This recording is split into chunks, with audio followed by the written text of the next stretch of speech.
Hello, fellow gamers. Welcome once again to Gaming Shelf Help. I'm Brad Davies. I'm Drew Kochi. And I'm Sarah Babe. And welcome to the short edition of Eat the Reich. The year is 1943. Europe is in flames.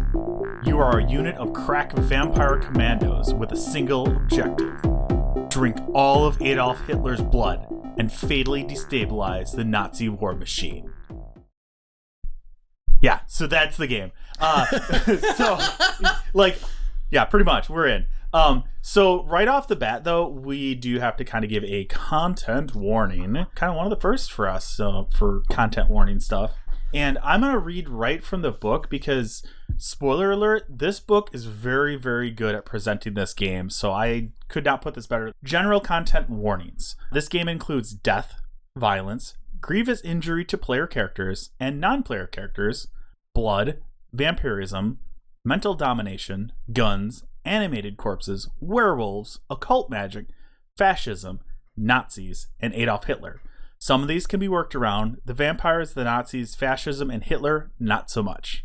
So if any of these are triggering to you or hit any of your traumas, please feel free to tune out. We'll catch you next time. No problem. Yeah, no shame if it's not something you can take today. Yeah, that's fine. And that's kind of the whole gist of this game, too, is if you're not here for that, totally fine. Probably not a game for you. With that being said, on to Eat the Reich. Oh, God, this game. What this game is, that's it. That was basically the game right there when I read that little piece. I think everybody I've talked to have been like, hey, so here's the pitch of the game. Is like at the end they're like, yup, I'm 100% in. This game is essentially Inglourious Bastards with fangs. It is brutal, violent. It tells one story and it tells that story loud and wonderfully. Sisu. I could see Sisu as well too. It's a very good movie. This game is by Rowan, Rook, and Deckard, which is a, I believe, UK-based game company. Yes. They're super awesome. I would say that right now in the gaming industry, they are the most punk rock gaming crew out there. I absolutely love almost all their games that they've come out with. There's just one that I'm not quite the genre I like, but my God, their design, their just tone, they are here to tell a message and play awesome games and just make great art. And they are here about it and they're just loud and proud about it. It's amazing. The Eat the Reich game was a Kickstarter game. It funded September 14th, 2023 to the tune of £327,000. Oh, God. Yeah. It came out, I believe, just this last year. We received our copy earlier this year, 2024. Came out at Gen Con 2024, and they sold out the entire print run they brought there. Wow. They had boxes and boxes of this game, and it sold like gangbusters. Yeah. They are doing a second printing of it currently right now, and the interesting part is you can tell which printing you have. You can tell by the color of the edges of the paper. So really? The original printing is this bright fuchsia pink. Yeah, it's beautiful color. The new printing is going to be a chartreuse slime green. I've already seen pictures of the palettes of them. Yeah. So it might actually be out to folks already. So yeah, you can get it at roanrookanddecker.com. You can grab it there. I believe you can also get it in several other places that will carry, independent games and stuff like that. I would just like to say my favorite fact about this game, printed in Latvia. Like, how fun is that? Wonderfully printed. The paper is beautiful. The binding's awesome. Words by Grant Howitt. Art and graphic design by Will Kirkby. Additional words by James Mendez Hodes. Sorry if I mispronounced that. Editing and proofreading by Maz Hamilton. Production, Maz Hamilton. This game is glorious. You do what it says on the tin. You coffin drop into enemy territory and are loud, messy, and just are there to eat Nazis. The mechanics are very simple. It is a D6 system where essentially you grab a pool of D6s based off your stat rating, and then anything that gives you a plus, like let's say you are shooting your rifle and you get a plus for elevated positions, you get an extra dice for that. You grab your pool, you roll that pool, the game master rolls against you at the threat level, and then anything that is a 1, 2, or 3 for the players is a failure or discarded. Anything that is a 4, 5, or 6 are considered successes, and then you can spend those successes to either do damage, do defense to yourself, get blood, or push the objective along. And for the GM, 1, 2s, and 3s are discarded. 4, 5s, and 6s are considered a success or damage. So essentially, like, you roll your dice. The GM has 3 successes. You have 4 successes. You need to basically buy off those GM successes to not take damage. It adds a lot of flexibility to the gameplay. And it does run pretty quickly, because you can make those decisions pretty well on the fly. Because I've run this for people, and it was complete strangers, and they were great with it. Yeah, and they knew exactly what was up. The game has 6 characters that are pre-made for you. The concept of this game is that you are playing this crack team as is. They flesh out the stats and kind of give you a hint about what the character's about, but really you can play those characters however you like. And in fact, they even do such a good job of presenting that. And I think that's going to be my overall thought on this, is that they do such a good job presenting this game. Is they even have a little spot that say who's who. It says it could be a good idea to recommend certain characters to certain players if you think they'll have a good time taking control of them. Here's a rough guide on who's who. And they literally just kind of give you that like splatter background freeze frame of like, Irina, here's who she is. Nicole, here's who she is. It's just the pretty one. It's clever. Right. It is so boom. This is essentially a Splatterhouse movie, like a Grindhouse movie, something like that, like right here, right there for you. Right. As ultra violent and amazingly over the top as this game is, they are very conscious of being sensitive to the history of the situation. You know, they specifically say, you know, this is not a one-for-one retelling of the actual events. And the reasoning for that is primarily a shallow one. They say, we thought that fighting Nazis in 1940s Paris would make for an exciting story without being overly disrespectful to the memories of genuine tragedies. So, you know, it'd be a different story if this was set in Poland. Mm-hmm. You know, that would be a line that I wouldn't cross. And they even specifically say in the book that they're like, we're not recounting the Holocaust. We're not even going near that. Right. This is set in Paris. This is a violent, gory game about murdering Nazis wholesale. That's all it is. It is cathartic. It is meant to get out that like, I'm going to fight fascism and murder terrible people. Yeah. And talking about the history, they have a whole page dedicated to playing with the history. And the first thing is, you'll need to depart from history, but as you do, don't invent new Nazi atrocities to communicate that Nazis are evil. Yes. Nazis are evil. We already know it.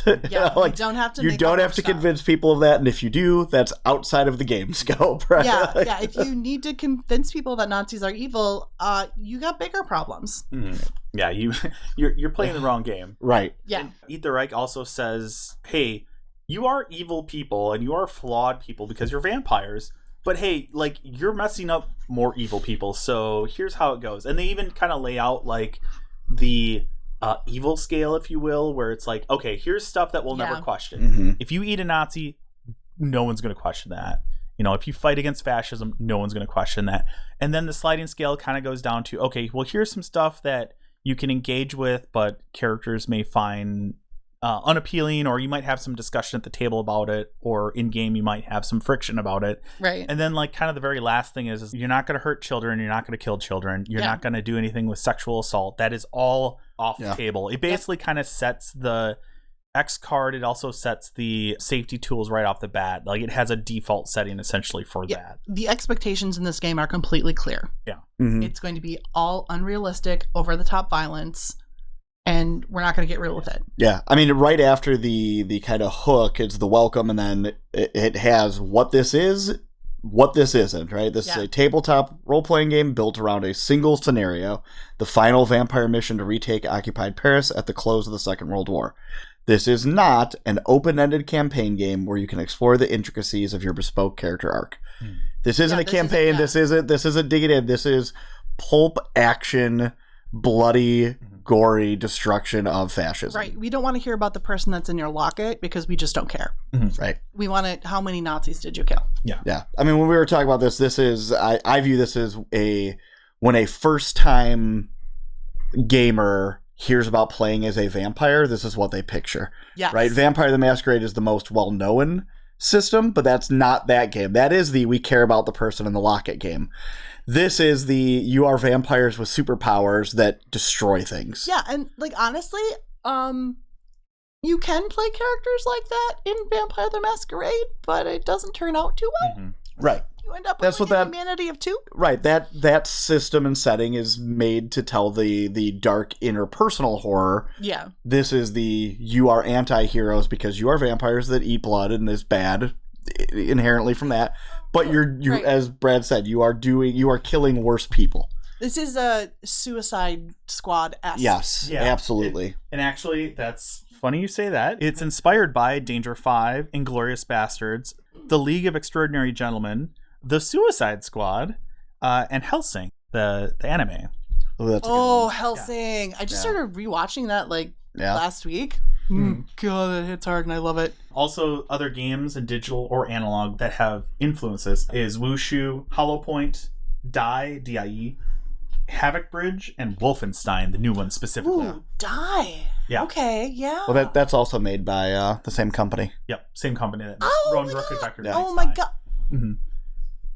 Again, all their stuff is very good and very punk rock. Yeah. Yeah. So, very quickly, Die is essentially the D&D cartoon show, but everybody's 30 and they get sucked back into that world, and then you have to deal with the terrible trauma of it. Yeah, and like people have been divorced and don't talk to each other anymore. Yeah. Did that start as a comic? It did. Okay, It started that's as a what I comic, thought, and then it got turned into Yeah, which and RPG. it's going gangbusters from what Is I it? know, and it's Yeah. like yes. If I remember correctly, I believe it was a comic first. That's how I recognize that story, whether it's that or a very similar one. Yeah. The other mechanic you have is the coffin drop.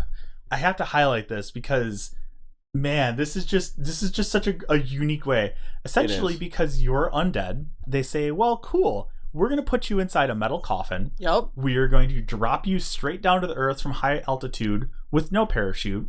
You will crash into the ground completely, ridiculously destructively.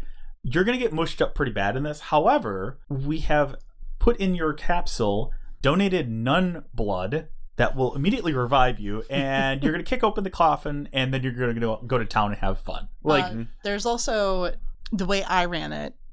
I had them being met by part of the French Resistance, and oh yeah, that'd be great.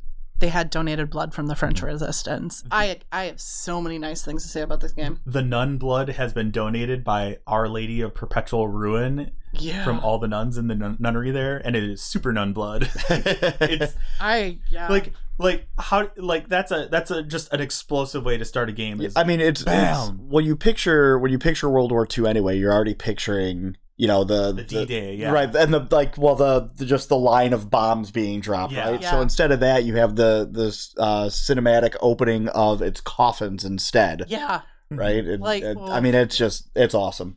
And there's a map that you can pick where you start. Hitler is currently in a Zeppelin attached to the Eiffel Tower. You cannot drop near Sector 1 because there's occult things Yeah. and whatnot that Blocking, keep you from there. yeah. So you can drop anywhere you want, and then you basically fight your way through different scenes into the Eiffel Tower and then take care of Hitler. Each one of these sectors is very quickly laid out. Like, you can pick this up and just say, okay, cool, that's what the sector's about, boom, and then away you start riffing. Yep. That's essentially the game in a nutshell.